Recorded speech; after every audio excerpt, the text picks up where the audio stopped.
Bismillahirrahmanirrahim. Assalamualaikum warahmatullahi wabarakatuh. Rabbana awzi'na an nashkura ni'mataka allati an'amta alaina wa ala walidina an na'mala salihan tardah wa adkhilna bi rahmatika fi ibadika salihin. Qala al-muallif rahimahullah wa nafa'na bihi wa bi 'ulumihi fid dharain amin. Al-babus sadis wa sittun, bab yang ke-66, fi bayani zammil kibri wal ujbi, akan menjelaskan tercelanya kibir, sombong, wal ujbi dan ujub. I'lam, ketahuilah, arsyadani Allahu wa iyyaka li khairid dunya wal akhirah. Semoga Allah memberikan petunjuk, menunjukkan saya, kata Imam Ghazali, wa iyyaka, dan kamu, kita semua tentunya, li khairid dunya wal akhirah, untuk kebaikan dunia dan akhirat. Ketahuilah bahwa annal kibra, sesungguhnya kibir, sombong, wal i'jaba, dan ujub. Sombong itu merasa diri lebih baik dari yang lain. Sebenarnya sombong itu sederhana saja lah ya, menolak kebenaran, mengingkari sesuatu yang hak, itu namanya sombong itu. Dan wa ghamtun nas, menganggap sepele orang lain. Jadi, kalau ada dalam hati kita menganggap sepele orang lain, itu sombong, itu kibir, itu nauzubillahi min dzalik. Dah, lu tahu apa sih lu? Nah, itu ya, itu sombong itu. Anak baru kemarin sore ngomong kayak begitu. Nih, gua nih udah lebih pengalaman, lebih banyak makan asam garam, lebih lama hidup dari kamu. Ngomong seenaknya saja, kamu baru anak kemarin sore saja. Nah, itu sombong namanya itu. Sedangkan ujub itu adalah punya perasaan di dalam hati lebih baik di hadapan Allah daripada orang lain. Itu ujub tuh. Kalau dalam urusan duniawi, misalnya mobil saya lebih bagus dari mobil dia, kemudian rumah saya lebih mewah daripada rumah dia, jabatan saya lebih tinggi daripada jabatan dia, saya lebih terhormat dari dia, itu namanya ujub tuh. Kalau dalam urusan ibadah ini lebih parah lagi ujub. Saya lebih khusyuk dari dia, dia sholatnya kayak begitu, cepat begitu, nggak khusyuk dia itu. Dia apaan? Saya yang tukang tahajud tiap malam, Senin Kamis saya puasa. Nah, pokoknya surga udah di depan mata saya dah. Nah, itu ujub tuh. Annal kibra wal i'jaba, ketahuilah bahwa sesungguhnya sombong dan ujub itu yuslibanil fadail wa yuksibanir razail. Indah ini bahasanya ini. Yuslibanil fadail, ngalaan kalau salaba atau aslaba yuslibu itu ngalaan kalau orang Sunda bilang. Melepaskan semua fadilah. Fadail ini jamak taksir dari fadilah. Keutamaan, keagungan, kemuliaan. Jadi dengan kibir, dengan sombong, dengan ujub, dua-duanya dalam hati ya, penyakit hati ini. Sombong dan ujub ini bisa melepaskan seseorang dari keutamaan dan kemuliaan di hadapan Allah Subhanahu wa ta'ala. Wa yuksibani razail, dan akan mendatangkan kehinaan, akan mendatangkan razilah. Razail itu jamak taksir dari razilah, kehinaan. Ada juga razilah itu dalam kamus ditulis, razilah ini keburukan, sesuatu pekerjaan buruk, itu razilah namanya. Kalau razail ya yang semua yang buruk-buruk itu. Jadi kibir ini, ujub ini bisa mendatangkan perbuatan yang hina, perbuatan yang buruk.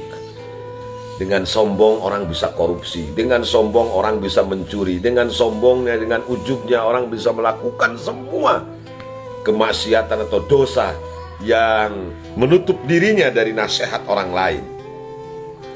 Wa hasbuka min razilah, cukup bagi kamu untuk tidak melakukan sebuah perbuatan yang hina, perbuatan yang buruk.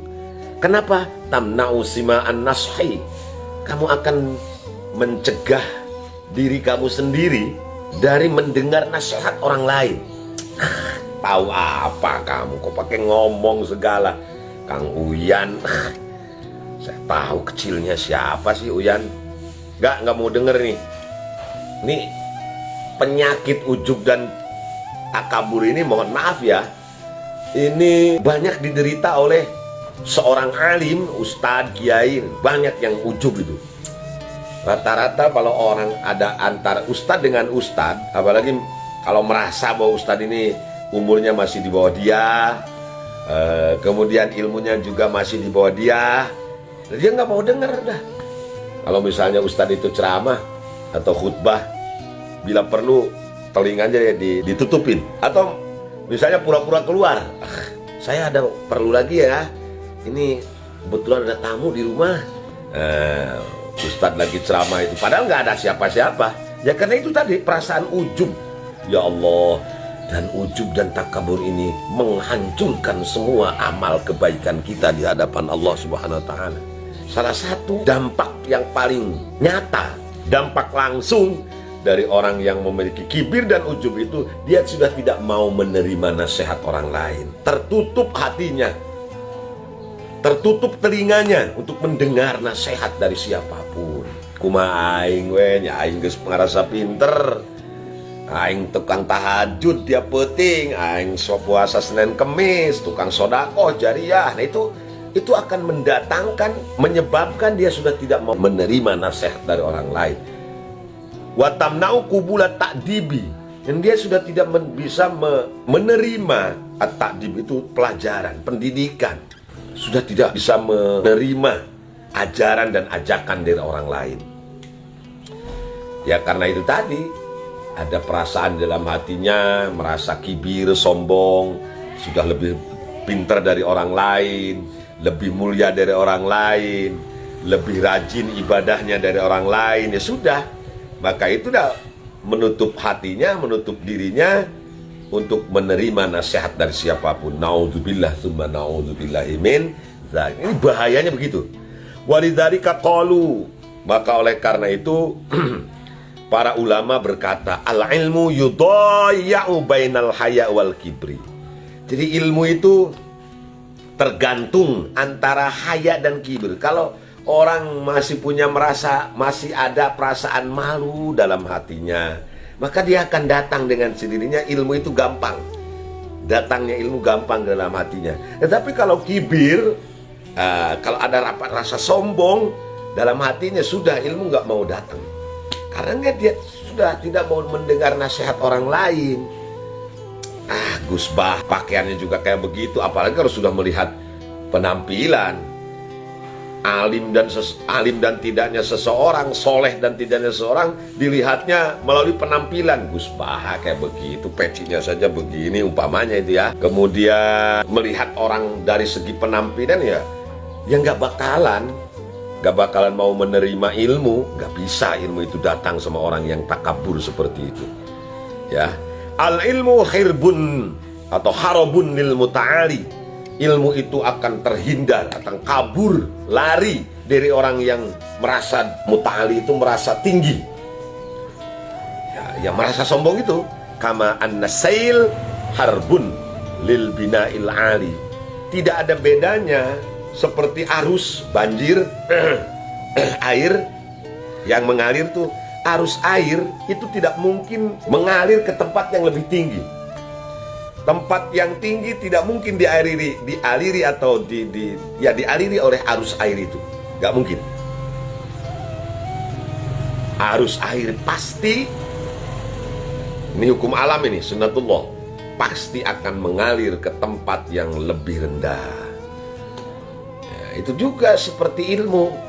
Seperti halnya demikian, ilmu pun begitu ya. Ilmu itu akan mencari orang yang hatinya rendah hati, maksudnya DP, tawadhu. Nah, sementara dia tidak akan mungkin datang kepada orang yang hatinya sombong, yang hatinya merasa tinggi, lebih mulia daripada orang lain. Wa qala sallallahu alaihi wasallam, dan bersabda lagi junjungan kita Rasulullah Muhammad sallallahu alaihi wasallam, la yadkhulul jannata man kana fi qalbihi mithqalu habbatin min kibrin. La yadkhulu, tidak bakalan masuk al jannata, ke surga, siapa? Man, orang. Karena ada fi qalbihi, di dalam hati orang itu, apa yang ada itu? Mithqalu habbatin, satu miskol, satu ukuran, satu biji, min kibrin, dari takabur, dari sombong. Surga ini nggak mau dimasuki orang yang dalam hatinya ada sedikit saja rasa sombong. Ya Allah, naudzubillahi min dzalik. Aduh, ya Allah.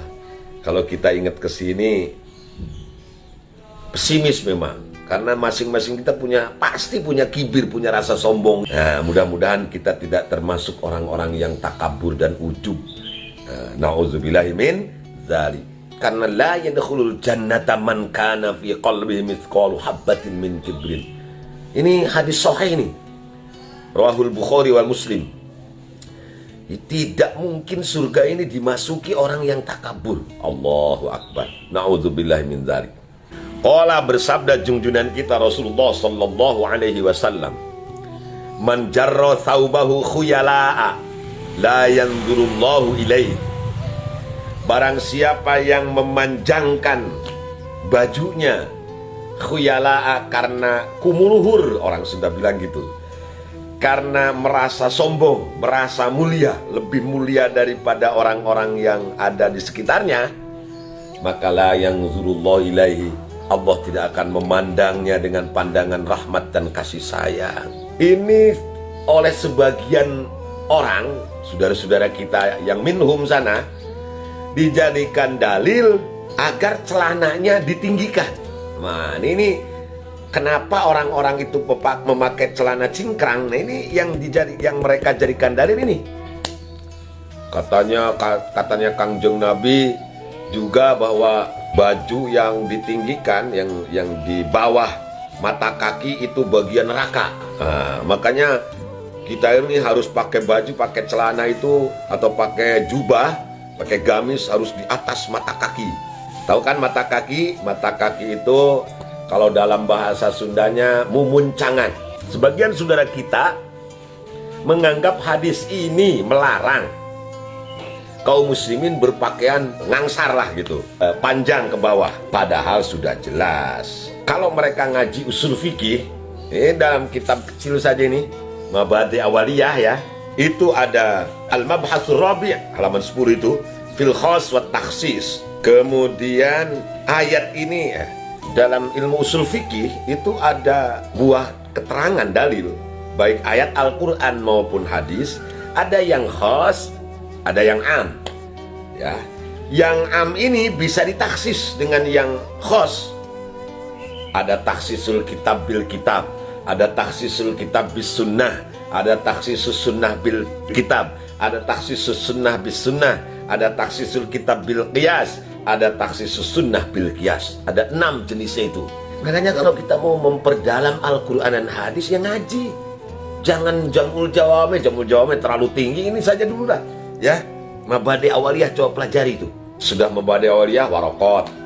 Sesudah warokot, naik lagi ke Al-Lumah, ya, kalau di Cipasung itu. Kemudian naik lagi, ya baru paling tinggi Jamul Jawame. Silakan pelajari ilmu usul fikih itu.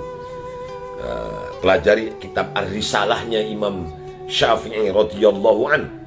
Jangan belum apa-apa sudah mencap ini hadis menyebutkan, menunjukkan bahwa kita harus pakai celana cingkrang, tidak boleh melebihi mata kaki. Ini kan sudah jelas, manjarro saubahu khuyala'a. Khuyala'a ini sebagai taksis daripada jarro saubahu. Jadi tidak semuanya orang itu yang memakai celana atau jubah atau gamis melebihi mata kakinya tidak dirahmati oleh Allah atau dilaknat oleh Allah, enggak. Tetapi yang khuyala'a saja. Ini namanya taksisnya itu dengan mutasil, ya, taksis mutasil, langsung gitu. Ada taksis itu ada taksis munfasil, ada taksis muttasil. Nah ini muttasil itu ada yang dengan sifat, ada yang dengan badal, ada yang dengan ghoyah. Makanya belajarlah, ngaji dulu usul fikih, baru ngomong Quran dan Sunnah. Oh, ini nggak pernah ngaji usul fikih, nggak pernah ngaji nahwu shorof, langsung Quran dan hadis, baca terjemahnya lagi. Ya Allah, udah itu ngasih fatwa lagi. Jangan begitu ya. Kalau mau kembali kepada Quran dan Sunnah ya ngaji usul fikih, ngaji jurumiyah, ya ngaji alfiyah, ngaji nahwu shorof dulu, baru kita ngomong belajar tentang ilmu-ilmu yang lain, terutama untuk memperdalam Al-Quran. Kan samroh dari ngaji ilmu nahwu shorof itu, diantara mabadi' yang asyara itu, inna mabadi' kulli fanin asyarah al-haddu wal mawdu'u thumma samarah masailu wal ba'du bil ba'di iktapa wa man darul jami'a haza syarafa. Salah satu mabade adalah samrohnya ilmu nahwu itu at-taharruzu anil khata' wal isti'anatu fi fahmi kalamillah wa rasulihi. Jadi kita belajar nahwu shorof itu menjaga dari kesalahan membaca Al-Quran, kesalahan membaca hadis, dan wal isti'anatu fi fahmi kalamillah wa rasulihi, juga menolong kita untuk memahami Al-Quran dan sunnah Rasulullah sallallahu alaihi wasallam. Sekali lagi, man jarra saubahu khuyala, ini la yanzuru ilaihi, bukan hadis dalil tentang celana dicingkrangkan, gak. Bukan melarang semua orang itu pakai. Kenapa? Karena mohon maaf, budaya orang Arab, kalau dia merasa lebih kaya, lebih terhormat, mereka buktikan dengan pakaian, dengan baju. Maka jubah saya itu saya panjangin sampai bawah. Bila perlu jubahnya bukan hanya sampai kaki saja, sampai ngangsar ke bawah, ya, sampai ke tanah.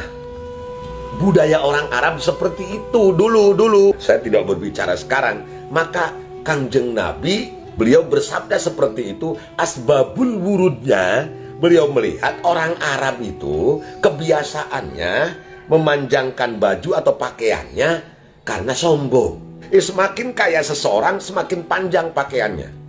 Maka Kangjeng Nabi bilang seperti ini. Makanya kita harus ngaji asbabul wurud, asbabun nuzul, ya. Jadi ilmu mustalahul hadisnya dipelajari dulu. Jangan belum ngaji kok udah peteng-teng. Ini hadis mengatakan bahwa kita harus tidak boleh memanjangkan baju. Kita harus mencingkrangkan celana kita. Aduh, ya Allah. Terus satu lagi, mereka baca juga Al-Quran, simahum fi wujuhim min athari sujud. Jadi kalau orang beriman itu di jidatnya harus ada tapak sujud, ya, balak dua ini hitam. Maka mereka sujud itu sambil digasruk-gasruk supaya cepat hitam ininya. Aduh, ya Allah, ya Rabb. Pikiran mereka itu kemana? Apa nggak pernah membaca sejarah? Katanya harus kembali kepada Quran dan hadis. Apa ada dalam hadis disebutkan? Satu aja saya tunjuki saya. Hadis yang menyebutkan Kangjeng Nabi itu berjidat hitam. Coba ditunjukkan. Nggak ada. Kangjeng Nabi itu wajahnya putih, bersih. Nggak ada satu noda pun di wajahnya itu. Nggak seperti wajah-wajah kita ya. Ini sekali lagi. Maka kalau kita mau kembali kepada Quran dan hadis, ya ngaji dulu di pesantren. Kalau nggak sempat ngaji di pesantren, sudahlah dengerin saja kiai-kiai yang pernah ngaji di pesantren. Gus Baha, Mbah Yai Mustofa Bisri, Abu Ya Said Agil Siroj. Ya, ini karena orang nggak pernah mengaji. Ketika Said Agil Siroj ngomong Allah punya sifat wujud, dan tidak ada dalilnya yang mengatakan Allah ada di dalam Al-Quran. Dalam sifat Allah memiliki sifat wujud di dalam Al-Quran. Oh, dipenggal. apa itu videonya set, seolah-olah Buya Said mengatakan bahwa Allah itu seolah-olah Buya Said itu salah dan sesat. Padahal mereka yang tidak ngaji, mereka yang bodoh. Coba kita cari dalam Al-Quran dari surat Al-Fatihah sampai An-Nas. Apakah ada yang mengatakan Allahu wujudun? Kan nggak ada. Nah, di Buya Said ini saya juga hadir waktu itu ya. Kalau nggak salah tempatnya di Purwakarta. Waktu Munas NU tahun 2019 sebelum Covid.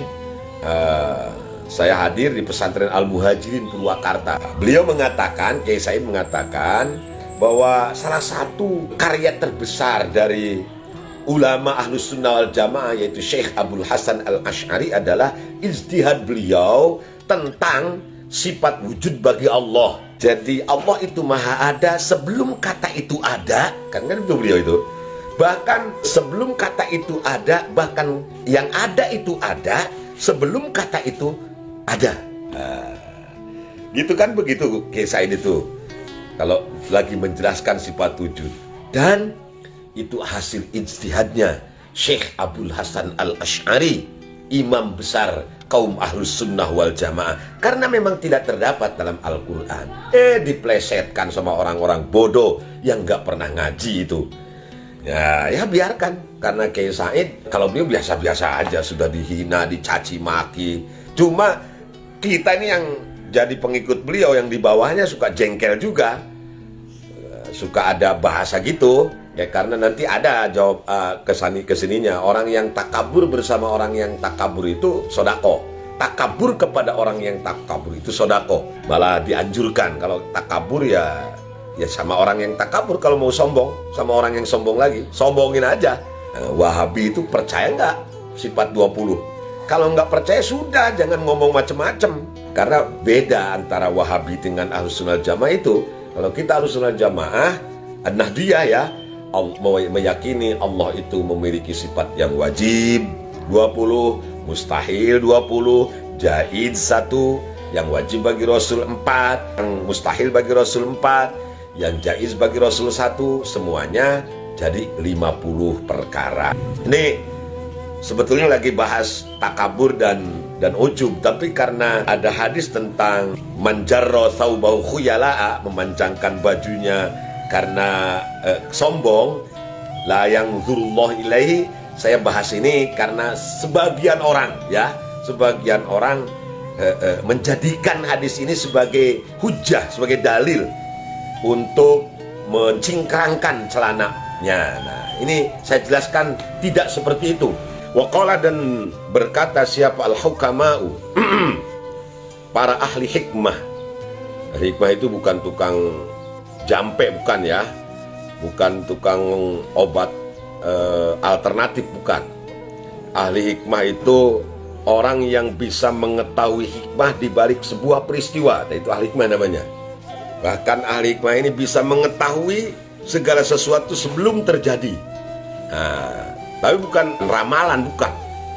Tapi karena ainul basirohnya sudah dekat sekali dengan Allah, sudah derajatnya sudah dekat sekali dengan Allah, maka ahli hikmah ini bisa melihat hikmah. Para ahli hikmah berkata, la yadumul mulku ma'al kibri. Tidak akan langgeng al mulku, kekuasaan, ma'al kibri, yang dibarengi dengan kesombongan. Di dunia ini dimanapun, kekuasaan yang disertai dengan kesombongan, keangkuhan, absolut, otoriter, itu pasti akan hancur. Dari mulai zaman Fir'aun dulu sampai kesininya zaman-zaman modern, Napoleon Bonaparte. Kita juga baca dalam sejarah Adolf Hitler. Kita baca juga dalam sejarah bagaimana Mussolini, termasuk di negara kita juga. Penguasa yang otoriter pasti berakhir dengan tragis. Ya, kalau tidak digulingkan oleh rakyatnya, dia atau mereka, para pemimpin-pemimpin yang lalim itu, pemimpin-pemimpin yang sombong dan angkuh serta otoriter ini, mereka tidak akan mendapatkan tempat di hati rakyat. Berakhir dengan tragis. Wa qad qarranallahu ta'ala subhanahu wa ta'ala al-kibra bil fasadi. Allah menyertakan sombong itu bil fasadi, dengan kerusakan. Allah berfirman dalam Al-Quran, a'udzubillahi minasyaitonir rajim, tilkad darul akhirah naj'aluha lilladzina la yuriduna 'uluwan fil ardi wala fasada. Al-Qasas ayat 83. Kehidupan akhirat yang kekal, yang abadi. Tentu maksudnya nih surga. Naj'aluha, kami jadikan kehidupan akhirat yang abadi, yang penuh kenikmatan itu lilladzina, bagi orang-orang la yuriduna, yang tidak menghendaki uluwan, tidak pernah melakukan kesombongan fil ardi, di muka bumi, wala fasadan, dan juga kerusakan. Karena identik sekali kesombongan ini dengan kesenang-wenangan. Karena orang sombong, maka dia akan berlaku senang-wenang dan akan melakukan tindakan atau kebijakan yang tentu akan menjadi kerusakan bagi orang-orang yang dipimpinnya. Kesombongan Adolf Hitler ini menyebabkan kerusakan terjadi di sebagian wilayah Eropa dan sekitarnya. Kesombongan dari Mussolini menyebabkan kerusakan demokrasi yang terjadi di Italia. Demikian juga kesombongan, mohon maaf ya, penguasa Orde Baru dulu, menyebabkan keran demokrasi di Indonesia ini tertutup rapat dan kerusakan terjadi di mana-mana. Yang kaya ya memang banyak, tetapi sebagian orang saja. Kebanyakan rakyat kita justru menderita karena kerusakan atau kebijakan yang dihasilkan oleh pemimpin yang sombong, yang lalim, yang otoriter. Wa qala ta'ala, dan berfirman juga Allah Ta'ala, sa'asrifu an ayati alladhina yatakabbaruna fil ardi bighairil haqq. Akan aku palingkan dari ayat-ayatku alladzina yatakabbaruna, yaitu orang-orang yang sombong fil ardi, di muka bumi, bighairil haq, dengan ya tanpa hak. Karena ada sombong yang hak. Wa qala ba'dul hukama, berkata ba'dul hukama, ma ra'aitu mutakabbiran illa tahawwala ma bihi bi, yakni atakabbaru alaih. Jadi sebagian ahli hikmah ini menafsirkan ayat sa'asrifu an ayatil ladzina yatakabbaruna fil ardi bighairil haq, bahwa ada sombong yang hak, yaitu kepada orang yang sombong lagi. Jadi kalau kita bertemu orang yang sombong, ya sombongin lagi. Orang yang angkuh, angkuhin lagi. Nah, katanya dalam sebuah keterangan disebutkan takabburu lil mutakabbirin shadaqatun. Takabur kepada orang-orang yang sombong adalah sedekah. Terlepas hadis ini sahih atau tidak, yang jelas memang sebagian ulama menyebutkan, menafsirkan ayat yatakabbaruna fil ardi bighairi haq, karena ada mafhum mukhalafah dari ayat ini, ada sombong yang hak, begitu.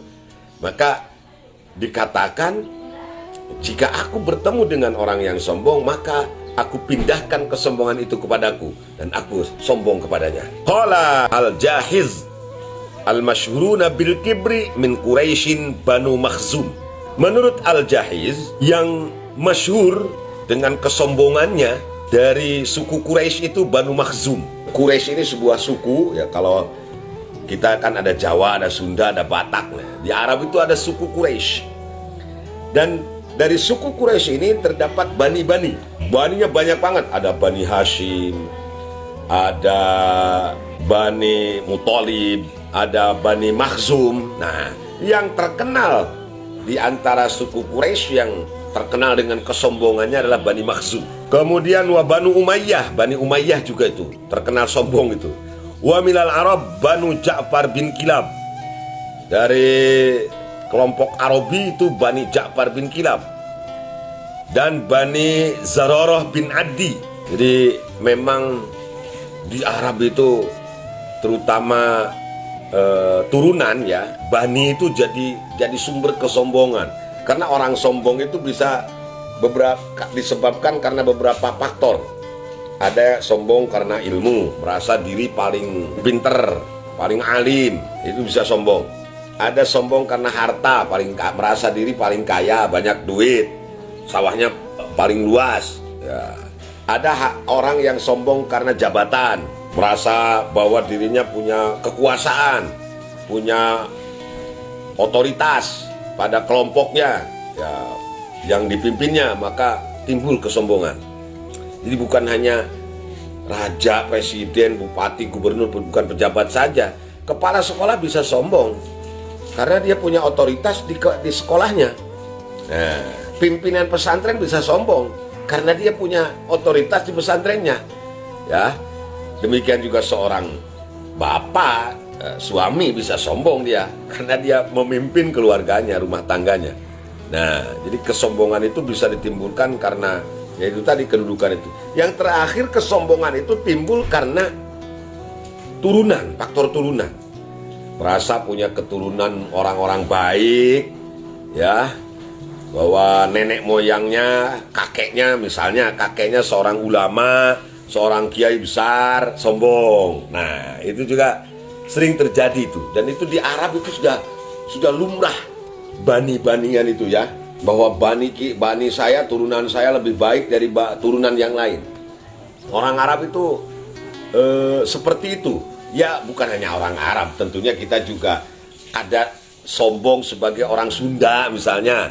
Ya, Haji Dede, saya ini asli Kerawang ini, kamu semua pendatang, sombong itu. Saya ini orang Sunda itu paling baik, paling ramah, paling sopan. Apaan Jawa, apaan Batak. Demikian juga dengan orang Jawa. Oh, kita ini suku yang paling baik dong di antara suku-suku yang ada di Indonesia. Nah, tapi beruntung kita ini terdiri dari ratusan suku. Konon katanya ada 713 suku ya di Indonesia ini, dengan ribuan bahasa daerah. Tapi alhamdulillah bersatu dalam NKRI, Negara Kesatuan Republik Indonesia. Bhinneka Tunggal Ika, bermacam-macam tetapi satu juga. Apa itu yang mempersatukan? Yang mempersatukan adalah kita sama-sama besar, lahir besar, hidup mati di tanah yang sama, tanah air Indonesia. Ya, Pancasila menjadi pemersatu, yang diperekat. Bahasa Indonesia menjadi pemersatu, menjadi perekat.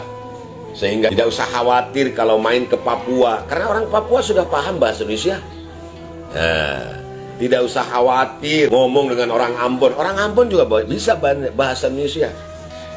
Kalau orang Arab, ya, Arab ini sukunya hanya sedikit lah. Bisa dihitung, ada suku Arab, ada suku Kurdi, ada Israel ya, ada Bedawi dan lain sebagainya. Nggak banyak sukunya, tapi susah sekali disatukan orang Arab itu. Makanya yang bisa mempersatukan harus sekelas Nabi. Kalau orang-orang biasa nggak bisa. Makanya Kangjeng Nabi diutus di Jazirah Arab ya begitu. Orang Arab susah sekali disatukan. Maka beruntunglah kita orang Indonesia ya. Nah, kesombongan atau keangkuhan, ego sebagai atas nama suku ini di Indonesia alhamdulillah bisa diminimalisir. Ya, saya juga orang Sunda, bangga tentu ya dengan suku saya, suku Sunda. Tetapi ketika kita ngomong tentang NKRI, ngomong tentang persatuan, ngomong tentang negara, tentang kebangsaan, alhamdulillah saya tidak merasa berbeda dengan Gus Ulil Absar Abdallah, guru kita. Ya, walaupun beliau orang Rembang, sukunya Jawa, saya orang Kerawang, sukunya Sunda, tapi ya gitu tadi, ikatan yang luar biasa. Maka NU memiliki 3 ukhuwah yang sering kita dengar itu. Ada ukhuwah Islamiyah, ada ukhuwah Watoniyah, dan ukhuwah Basyariyah. Sesama Muslim, walaupun kita dengan orang Papua, dengan orang Ambon, kalau agamanya Islam, serasa saudara kita. Beda saya Sunda, Muslim, kemudian saudara kita Boas Salosa umpamanya, agamanya Katolik, sukunya Papua, tetapi ada kesamaan. Saya dengan Boas Salosa sama-sama bangsa Indonesia. Saya saudaranya Boas Salosa. Ini yang menyatukan kita. Ya, dan itu tidak ada di negara lain. Saya kemarin alhamdulillah sampai hampir 3 jam mendapatkan pencerahan ilmu dari Al-Mukarram Kiai Haji Ulil Absar Abdallah, guru kita ya, Lurah Pondok Ihya Ulumuddin dan Mishkatul Anwar. Beliau bercerita kepada saya, Kang Uyan katanya, bersyukur kita jadi orang Indonesia, bersyukur kita jadi orang NU. Tidak ada di negara-negara lain yang bagaimana yang bisa menyatukan antara agama dengan negara, ya, sehingga saling dukung antara satu dengan lainnya. Nggak ada di negara lain, nggak ada katanya. Sehingga kehidupan beragama itu, ya Allah, luar biasa, kata Gus Ulil ini.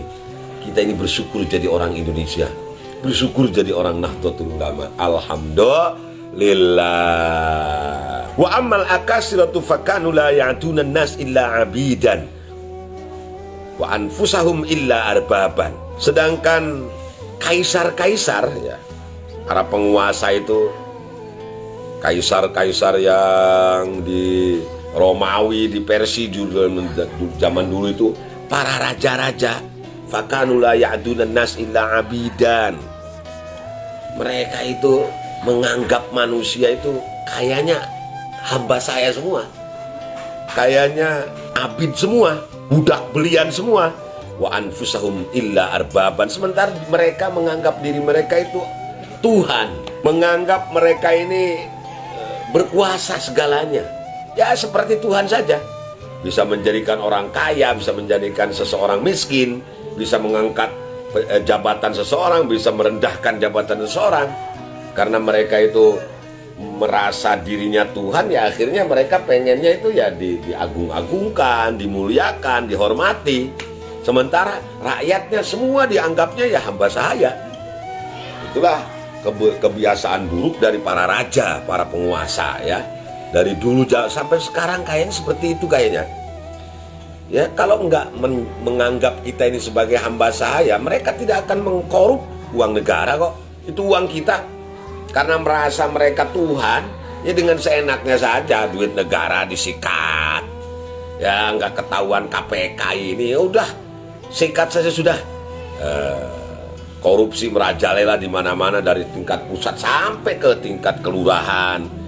Dan banyak zaman sekarang ini orang menganggap korupsi, kolusi, manipulasi data tentunya, terus sogok menyogok dan lain-lain, itu hal yang lumrah katanya. Ya udah biasa, kalau nggak segitu ya nggak lancar.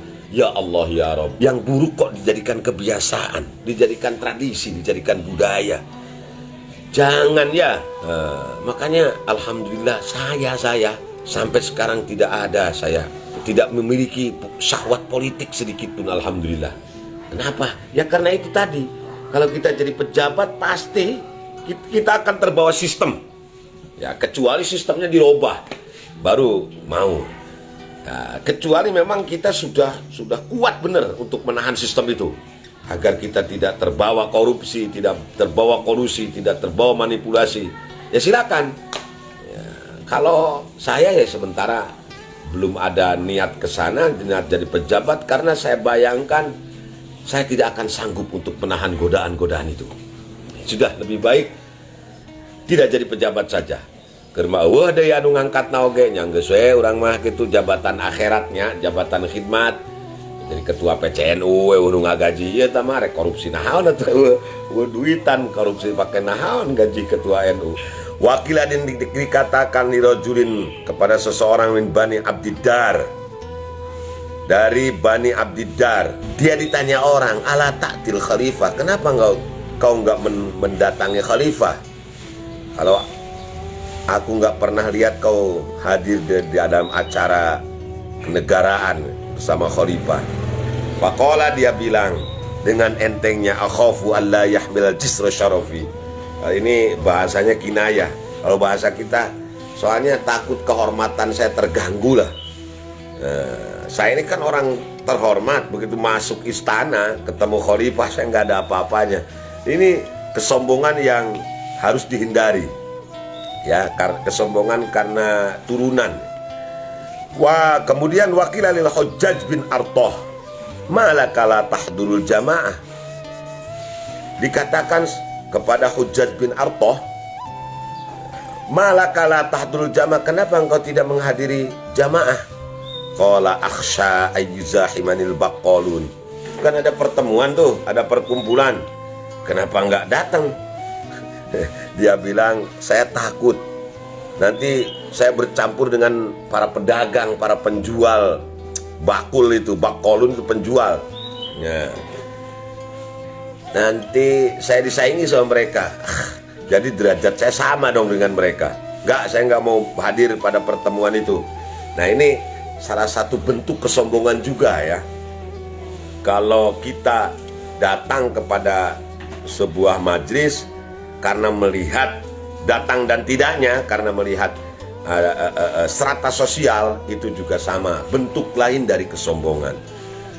Aduh, kalau saya gabung sama mereka nanti level saya sama dong dengan, nah itu salah satu tanda kesombongan itu. Wakilah dan diceritakan, Atta datang menghadap siapa? Wa'il bin Hajar.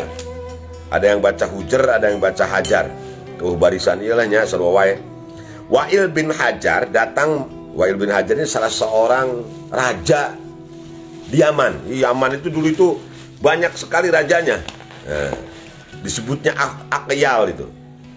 Raja-raja Yaman, Aqyalul Yaman. Suatu ketika salah satu dari raja Yaman ini namanya Wa'il bin Hajar, dan itu termasuk sahabatnya Kangjeng Nabi. Artinya Wa'il bin Hajar ini salah seorang yang menjadi muslim ya, masuk Islam pada akhirnya. Tetapi egonya atau kesombongannya sebagai seorang raja itu masih ada walaupun sudah muslim gitu. Nah, ini cerita yang cukup populer di kalangan raja-raja Yaman ini. Wa'il bin Hajar datang menghadap Kangjeng Nabi. Fa'aqta'ahu ardon. Kangjeng Nabi memberikannya sebidang tanah. Aqta'ahu ardon itu memberi, bukan memotong. Jadi bukan membagikan lah. Memberi dengan cara memisahkan bagian tanah untuk siapa? Wa'il bin Hajar ini, untuk Wa'il. Kemudian waqala li Muawiyah, Kangjeng Nabi bersabda, memerintahkan Muawiyah bin Abi Sufyan, a'rid hadhil ardu alaihi waktubha lahu. Muawiyah, kan Muawiyah itu Muawiyah bin Abi Sufyan, pada akhirnya beliau ini jadi katibnya Rasulullah sallallahu alaihi wasallam. Walaupun Muawiyah ini dulu sempat menjadi musuhnya Kangjeng Nabi. Sempat ikut perang Badar, perang Uhud, melawan Kangjeng Nabi. Tetapi setelah Futuh Mekah, alhamdulillah Muawiyah bin Abi Sufyan ini akhirnya menyatakan diri masuk Islam dan diangkat sebagai sekretarisnya Kangjeng Nabi, karena yang tulisannya bagus, orangnya cerdas, ya, smart gitu. Jadi pantas kalau diangkat jadi sekretaris pribadinya Kangjeng Nabi. Dengan para sahabat yang lain, Zaid bin Thabit, Sayyidina Ali bin Abi Thalib, dan lain-lain ya. Banyak sekretaris Kangjeng Nabi ini. Waktu balahu, buatkan suratnya ya, kalau sekarang ya sertifikatkan itu, bahwa ini tanah untuk Wa'il bin Hajar, salah seorang penguasa di Yaman. Fakharaja Muawiyatu fi hajiratin syadidatin wa masya khalfa naqatihi fahraqat husyams. Fahraqat husyamsu. Nah, ayat samsuan ya. Lalu kemudian Muawiyah keluar bersama Wa'il bin Hajar ini. Maksudnya Muawiyah disuruh oleh Kangjeng Nabi untuk mengantar Wa'il bin Hajar menerima ya sebidang tanah. Tanahnya termasuk tanah amwat sih, tanah yang tak bertuan. Tapi ini berarti milik Daulah Madinah ya, di bawah kekuasaan Kangjeng Nabi. Maka diberikanlah sebidang tanah ini kepada siapa? Wa'il bin Hajar. Diantarkan dibikin sertifikatnya, diantarkan ini tempatnya. Nah, siapa yang disuruh? Muawiyah bin Abi Sufyan. Muawiyah ini keluar bersama, pergi bareng bersama Wa'il di tengah terik matahari hajiratun syadidah itu yang menyengat.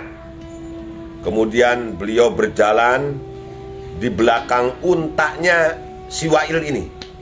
Wa'il naik unta, Muawiyah ngikut di belakang. Ya karena Wa'il ini raja, yang ngikut aja Muawiyah. Qala berkata Muawiyah karena panas, fa'atini na'laika. Coba kasih saya sendal tuan dong, Pak Wa'il. Ya kalau kita bilangnya bapak aja, Pak Wa'il, tolong kasih saya sendal ini, panas ini kaki saya ini. Faqala lalu berkata Muawiyah lahu kepada Wa'il, ardifni khalfaka ala naqatik. Aduh Pak Wa'il, saya ini kok panas sekali nih, tolong saya boncengin dong, ikut naik onta sampean, saya di belakangnya saja, belakang sampean saya ikut bonceng. Ardapa itu artinya membonceng. Ardifni, boncenglah aku, khalfaka, di belakangmu, ala naqatika, di atas onta kamu. Masa saya ngikutin onta kamu sih, gimana sih Pak? Saya kan panas ini, gak kuat saya nahan teriknya matahari. Malum di padang pasir pas tengah hari, luar biasa itu, sedang panas-panasnya. Qala berkata Wa'il, dengan sombongnya Wa'il berkata, egonya masih ada ini, lastaman uradiful muluk. Enak aja Muawiyah kamu pengen bonceng, kamu itu nggak berhak. Kamu bukan orang yang pantas untuk berboncengan dengan seorang raja, dengan para raja. Kamu bukan orang, kamu kan siapa-siapa. Saya kan raja di Yaman. Masa raja boncengin orang biasa, gimana sih? Oh ya, jalan kaki terus. Nanti gengsi dong, saya harus ngebonceng orang biasa. Nih kata Wa'il nih. Qala berkata Muawiyah, kalau begitu Pak Atini na'laika, saya minjem sendal kamu dong Pak. Aduh ini panas ini, kaki saya kena pasir yang kena terik matahari. Qala berkata Wa'il, ma bakhila yamna'uni yabna Abi Sufyan walakin akrahu ayyabulughu aqyal Yaman annaka labista na'li walakin imsi fi zidinaqati fahasbuka hadza syarapan. Si Wa'il ini kurang ngajar ini. Kata Muawiyah, ya saya pinjemin sendalnya tuh kalau harus jalan kaki mah. Kata Wa'il, bukan saya pelit Muawiyah, ya mohon maaf ini, wahai yabna Abi Sufyan, wahai putranya Abu Sufyan, tapi lakin akrahu ayyablughu afyalal Yaman annaka labista na'li. Saya malu nanti kalau sampai didengar raja-raja Yaman bahwa engkau rakyat biasa memakai sendal saya. Saya ini kan raja, malu saya, nggak mau kejadian ini sampai didengar sama raja-raja di Yaman. Walakin imshi atau amshi fi zilinaqati. Udah sekarang mah jalan kaki saja. Ya, ngikutin ini kalau panas, ngikutin bayang-bayang onta saya. Kan ini onta, ada matahari, ada bayang-bayang, udah ngikutin ada bayang-bayangnya. Fahasbuka hadza syarafan.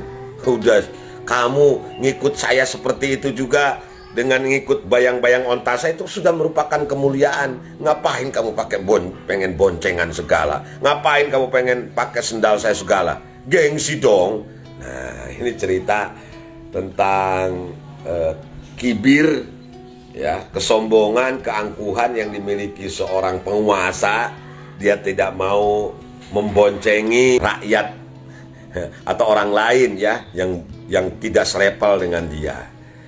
Ini kan jangan sampai terjadi zaman sekarang seperti itu. Kalau Anda jadi seorang pemimpin, jadi seorang penguasa, ya sekali-kali dong ajak tuh rakyatnya jalan-jalan bareng mobil Anda, ya sekali-kali, tapi sekali-kali. Eta raja Yaman watakna karakterna habenagen can rubah ari watak can dipetek mah. Ini rupanya watak seperti Wa'il bin Hajar ini menyebar atau menular kepada para penguasa yang lain sampai sekarang.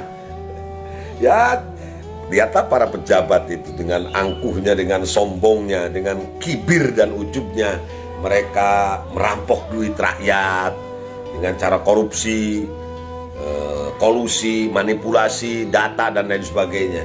Ya, biarkan mereka sekarang bersenang-senang. Falyadhaku qalilan wal yabku katsiran. Nanti mereka akan menangis selamanya di akhirat. Itu disindir oleh Allah dalam Al-Quran. Sudah, falyadhaku qalilan, biarkan saja. Mereka sudah senang-senang sekarang ya. Jadi penguasa, jadi pejabat dengan enaknya, makanin duit rakyat. Nanti juga di akhirat ketahuan. Wakila innahu lahaqoz zamana Muawiyah. Diceritakan bahwa Wa'il ini umurnya sampai kepada zaman Sayyidina Muawiyah bin Abi Sufyan jadi khalifah. Jadi Muawiyah bin Abi Sufyan yang dulu disuruh oleh Wa'il untuk mengikuti bayang-bayang untanya karena gengsi, levelnya sama dengan orang lain, orang biasa, si Wa'il ini. Akhirnya Muawiyah ini justru jadi khalifah. Terlepas dari segala kontroversi ya, kalau kita Ahlus Sunnah wal Jamaah, kata Ibnu Ruslan, tidak boleh mempertentangkan, tidak boleh ngurusin pertentangan atau perselisihan, perbedaan paham antara para sahabat. Sudah, gak usah dipikirkan, apalagi dinilai. Sayyidina Ali itu begini, Muawiyah ini begini, Siti Aisyah, wah, ngapain kalau kita pakai nilai para sahabat Nabi yang begitu mulia, apalagi istrinya Kangjeng Nabi, Siti Aisyah. Gak usah. Menurut Ahlus Sunnah Jamaah, ketika ada perbedaan pendapat, perbedaan paham, perselisihan antara para sahabat, naskutu, sudah diam saja, tidak usah berkomentar, no comment. Nah, Muawiyah ini akhirnya jadi penguasa, yaitu jadi khalifah. Wadakhala alaihi, dan lalu Muawiyah mengundang Wa'il ini untuk sowan ke istananya ya di Damaskus sana. Fa'aqadahu mahu ala sarir wa haddatsahu. Tapi Muawiyah nggak balas dendam. Muawiyah ini nggak, wah ini mentang-mentang, saya ingat dulu ini, Wa'il ini kurang ajar. Saya sampai jalan kaki ratusan kilometer ngikutin bayang-bayang ontak dia, sampai kaki saya terluka karena kepanasan kena padang pasir. Kurang ajar, saya nggak diboncengin waktu itu, saya nggak dipinjemin sendal. Wah, nggak begitu nggak? Muawiyah bin Abi Sufyan ini mengundang Wa'il karena tahu bahwa Wa'il ini diistimewakan oleh Kangjeng Nabi, walaupun ada sifat egonya juga. Wa'il ini pernah mendapatkan sebidang tanah dari Rasulullah Sallallahu Alaihi Wasallam ya. Nah, jadi dimuliakan oleh Muawiyah bin Abi Sufyan, artinya sama-sama raja sekarang. Tapi Muawiyah tidak membalas dendam, malah fa'aqadahu ma'hu 'ala sarir. Duduknya itu di atas sofa yang empuk, yang enak. Ya, dengan makanan-makanan lezat, minuman-minuman segar, ngobrol dengan santainya ya, tidak balas dendam Muawiyah bin Abi Sufyan kepada Wa'il itu. Nah, ini peringatan bagi kita. Jadi orang itu bisa sombong karena hartanya, bisa sombong karena jabatannya, bisa sombong karena ilmunya, bisa sombong karena keturunannya, dan bisa sombong karena popularitasnya. Nah, ini popularitas ini, perhatikan ini. Jangan mentang-mentang kita sudah dikenal orang banyak. Semua orang di kampung saya kenal saya semua, sekecamatan kenal saya semua, sekabupaten kenal saya semua. Bahkan seprovinsi se-Indonesia kenal saya, artis. Nah, popularitas ini juga bisa menyebabkan orang sombong. Jadi ceritanya ini diceritakan oleh Imam Ghazali sini. Masrur bin Hindi, seorang terkenal ya, pernah nanya sama seseorang, "Ata'rifuni, Pak atau Mas, kenal saya enggak? Sini kan artis terkenal, Mas. Kenal saya enggak?" Kola, laki-laki itu, orang itu ngomong, "Lah, saya nggak kenal. Siapa Bapak? Anda siapa? Saya baru ketemu kok." Kola, maka Masrur bin Hindi ini keluar. Ada egonya. Dia bilang, "Ana al-Masrur." Ini tulisannya ada Masrur, ada Musawir. Yang benar yang mana wallahu alam. Saya baca semua aja dah ya. anal Musawwir bin Hindi. Saya ini Musawwir bin Hindi, artis terkenal. Qala, kata orang itu, ma'arifu, walaupun Anda artis terkenal, saya tetap gak kenal kok. Siapa Anda? Gak kenal. Musawwir bin Hindi ini akhirnya keluar egonya. Pataksan liman la ya'riful qamar. Waduh Pak, rugi. Taksan ini celaka orang yang tidak kenal rembulan. Masa saya ini kan bulan Pak, dikenal semua orang, Bapak nggak kenal. Waduh celaka Bapak, rugi banget Pak. Orang-orang yang pengen selfie sama saya Pak, pengen tanda tangan saya Pak, tapi Bapak kok nggak kenal saya. Aduh keterlaluan Bapak. Rupa-rupanya kepedean nih Musawwir bin Hindi ini, ya. Dikira semua orang kenal dia semua, padahal ya itu tadi apa namanya, masih banyak atau masih ada orang yang nggak mengenal dia. Dia bilang pataksan liman la ya'riful qamar. Celaka orang yang nggak kenal bulan. Saya ini kan bulan Pak. Saya ini diidolakan sama orang lain. Bapak kok nggak kenal saya? Ini bentuk lain dari kesombongan. Jadi sekali lagi, popularitas jangan sampai menyebabkan kita sombong. Semua orang udah kenal saya semua, tenang, yang penting asal datang ke sana tanya aja udah Kang Uyan, kenal semua. Nah itu sombong itu. Siapa sih nggak kenal saya di kampung saya ini? Kalau nggak kenal berarti kebangetan dia. Nah itu bentuk lain dari kesombongan. Dan itu juga harus kita hindari ya. Wa fi mislihi yaqulu syair. Untuk memperkuat zammil kibri ini, Imam Ghazali memuat 2 bait syairan. Qaulan li ahmaqa yalwitiha akhda'ahu law kunta ta'lamu ma fitihi lam tatahi. Atihu mufsidatun lid-dini munqisatun lil aqli muhlikatun lil irdi fantabihi. Qaulan, ucapkanlah, li ahmaqa, kepada orang yang bodoh, yalwi, yang condong, atiha, akan keangkuhan, akhda'u, yang telah menipunya. Lau kunta ta'lamu ma fitihi lam tattahi. Kalau saja engkau tahu apa, bahaya apa yang terdapat di dalam keangkuhan dan kesombongan, tentu kamu akan berhati-hati dan kamu tidak akan terjerumus ke dalamnya. Karena atihu mufsidatun lid-din, kesombongan itu, keangkuhan itu merusak agama kamu, merusak mental kamu, merusak akhlak kamu. Munkisatun lil aqli, mengurangi akal kamu. Orang yang sombong, orang yang angkuh, orang yang egois, itu biasanya yang berfungsi bukan akalnya, tapi nafsunya. Akalnya sangat sedikit sekali. Kalau orang yang sombong itu muhlikatun lil ardi, dan menghancurkan, merusak juga kehormatan dia. Fantabihi, maka hendaklah sadar akan hal itu.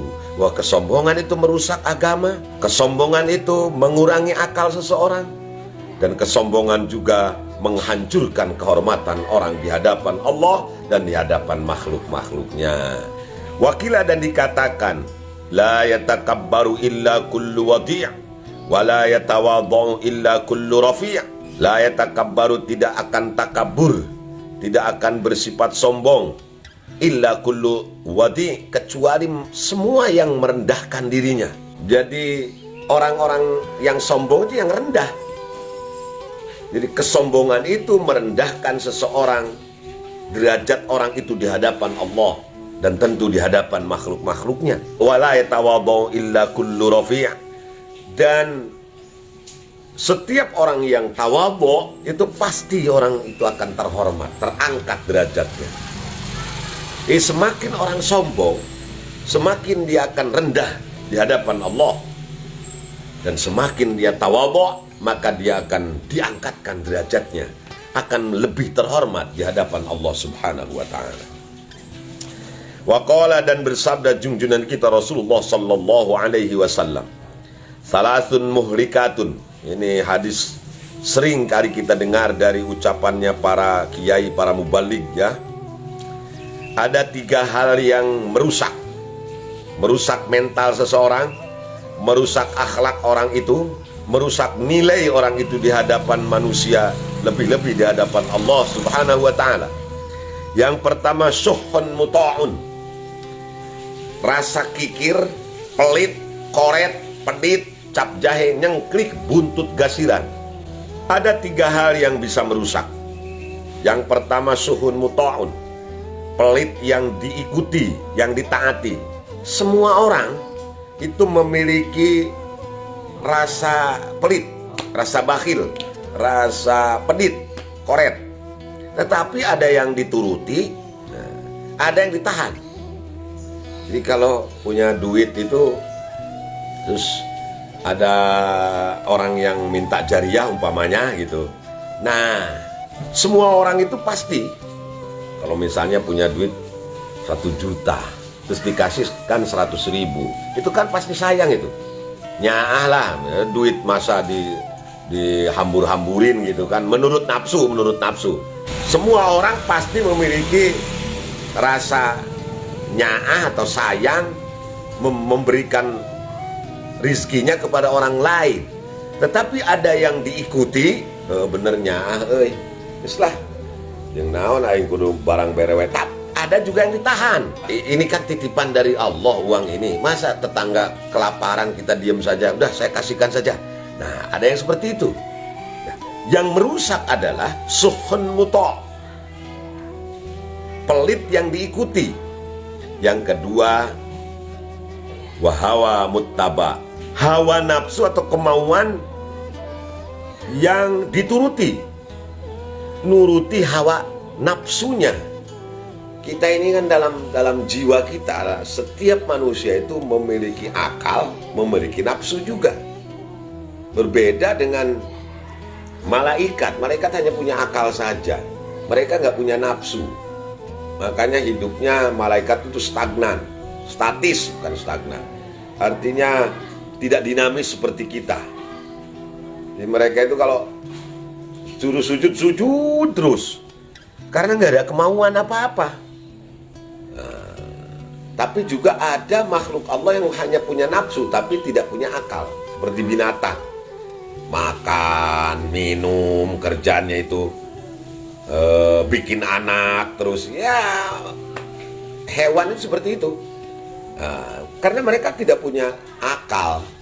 Kalau punya kemauan, makanan siapa saja, di mana saja, yang penting perutnya kenyang, dia makan. Itulah binatang. Gak mikirin bahwa ini punya orang lain, punya petani. Ya pokoknya perutku lapar, sudah dihantam saja. Begitu kalau binatang.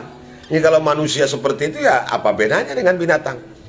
Nah, hawa nafsu ini harus kita kendalikan dengan akal. Jangan sampai kita ngikutin terus, nurutin hawa nafsu. Tapi harus terkendali.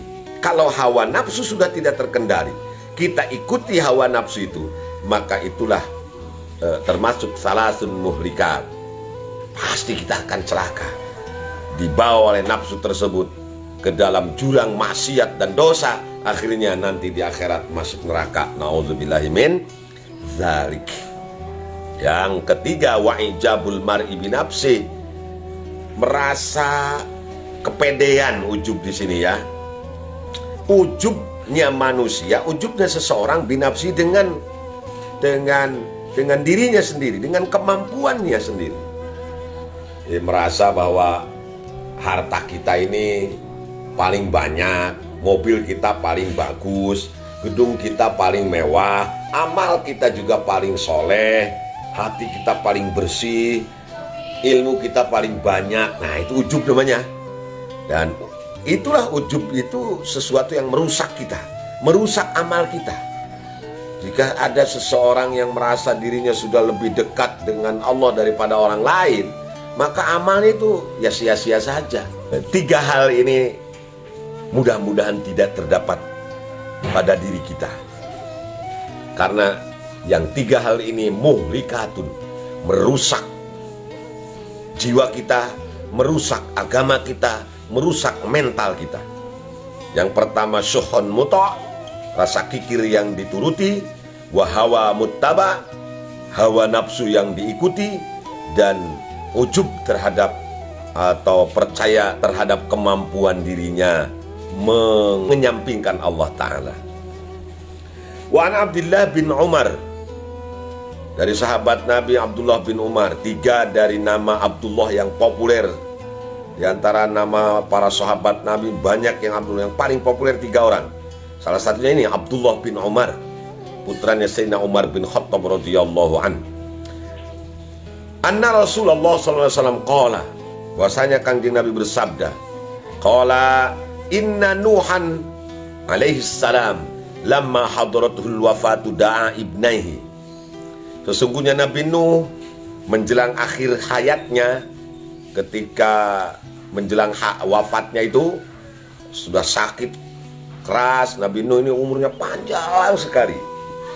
Ada riwayat yang menyebutkan sampai 1000 tahun. Sudah parah sekali penyakitnya. Beliau manggil 2 anaknya, waqala, dan memberikan wasiat, inni amurukuma bisnatain wa anhakuma anisnatain.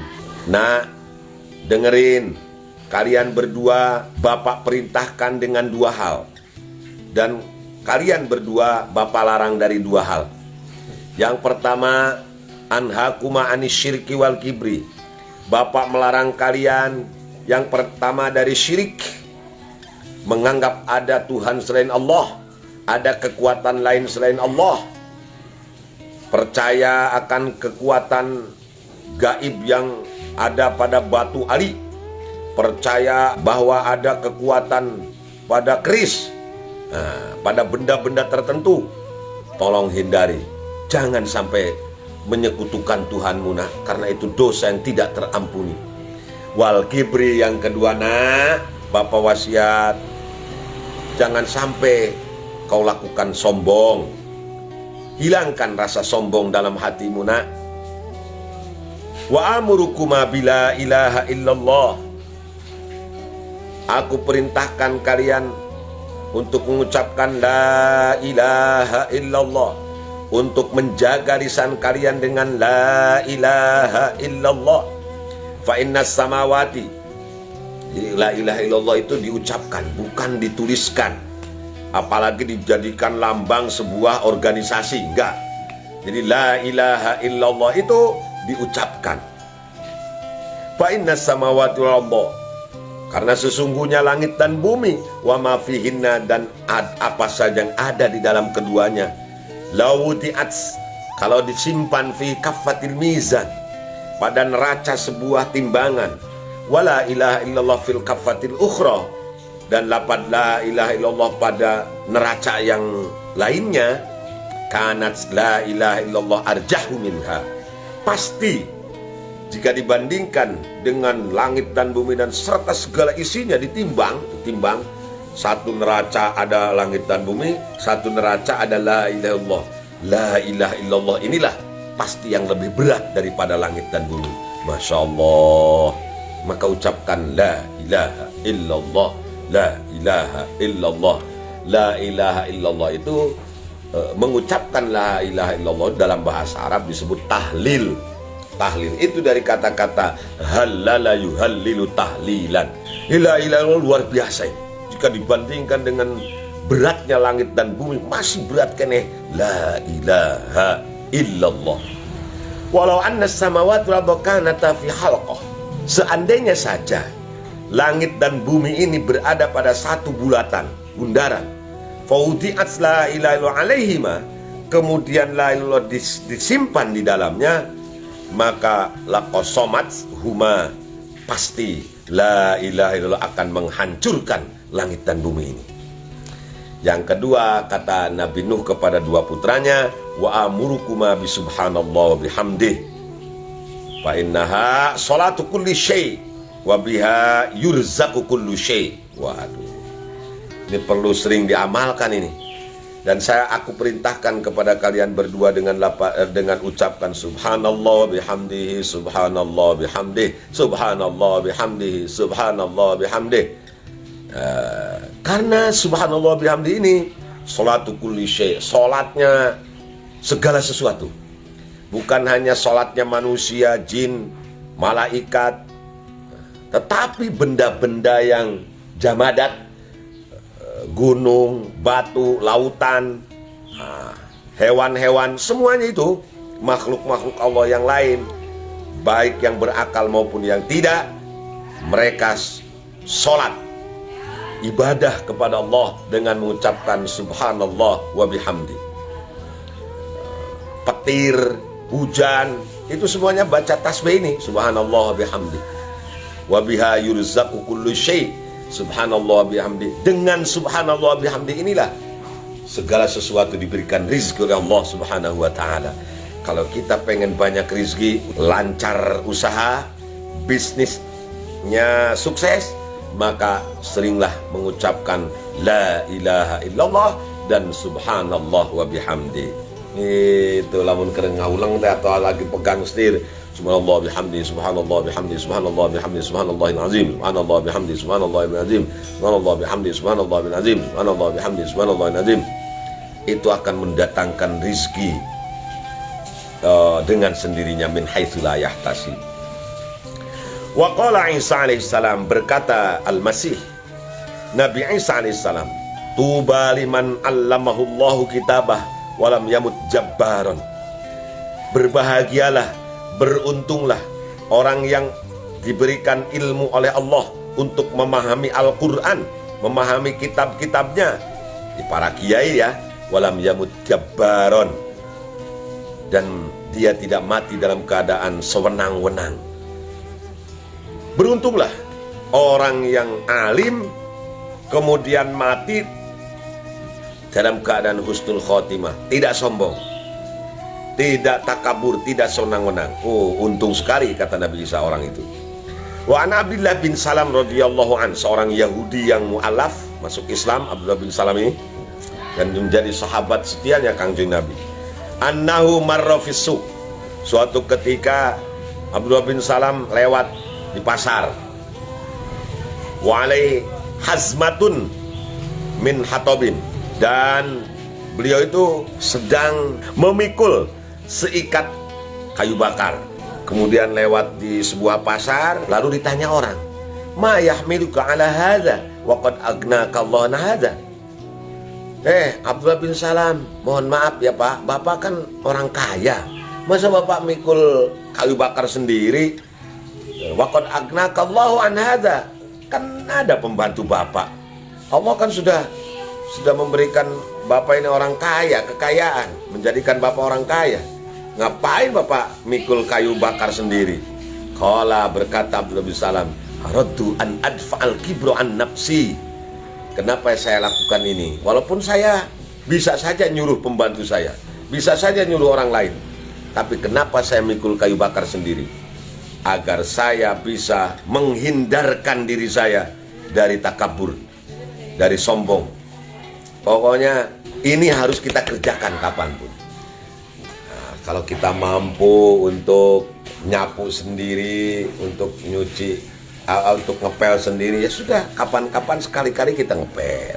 Jangan ngandelin pembantu saja ya, supaya menghilangkan. Ini kan kita mah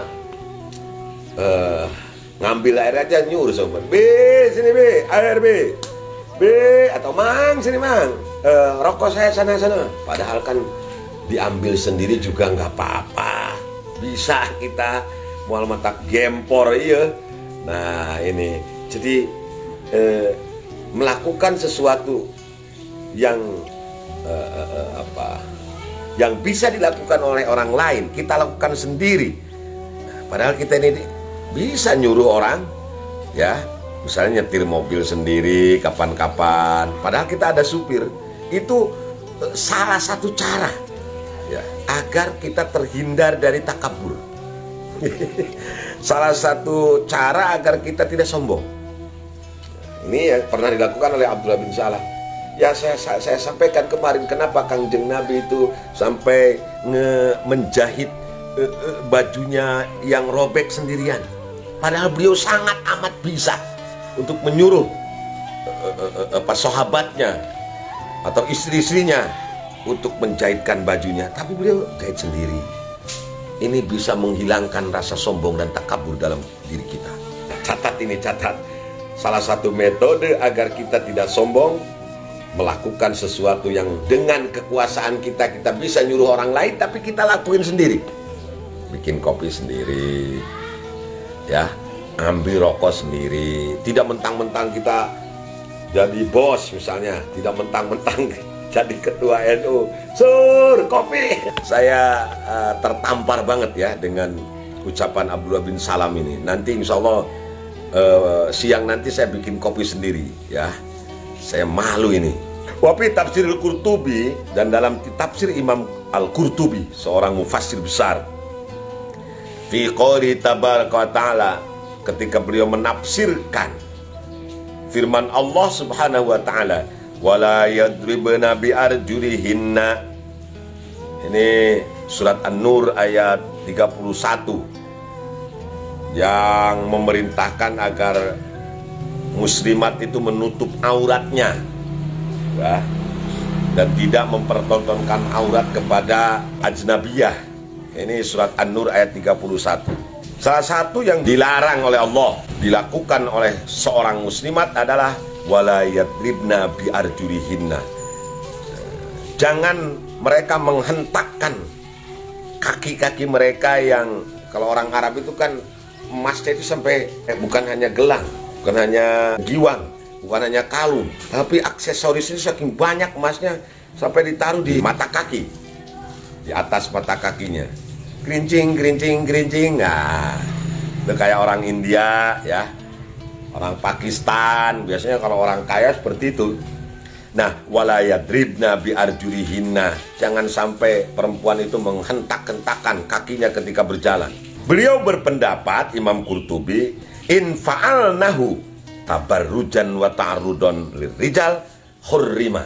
Kalau mereka melakukan, perempuan-perempuan ini, ya bukan hanya perempuan, tentu kita juga laki-laki, kalau misalnya punya jam tangan mewah, jam tangan Rolex asli nih, wow, jalannya sengaja di miring sebelah karena pakai jam tangan bagus. Karena kita punya mobil Alphard misalnya, atau mobil mewah yang lain, sengaja diparkirin dengan legeng lah, penuh gaya.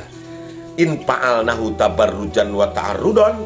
Kalau kita melakukannya pamer, tabarrujan itu pengen dilihat orang, wa ta'arudon, caper, ta'arud itu cari perhatian di rijal, bagi kaum laki-laki. Ya kalau laki-laki, bagi kaum perempuan cari perhatian gimana sih? Maka hurrima itu haram, diharamkan itu. Wakada, demikian juga haram man doroba binalihi minar rijal ajban. Demikian juga kalau ada seorang perempuan yang dengan sepatu atau sandalnya dia menghentak-hentakan ya di hadapan laki-laki dengan lenggak-lenggoknya, ajban, karena ujub. Wah, saya ini paling cantik, saya ini paling bagus, paling kaya, paling mewah, maka itu juga haram. Li'annal ujba kabirotun, karena ujub itu adalah kabiro, termasuk dosa besar.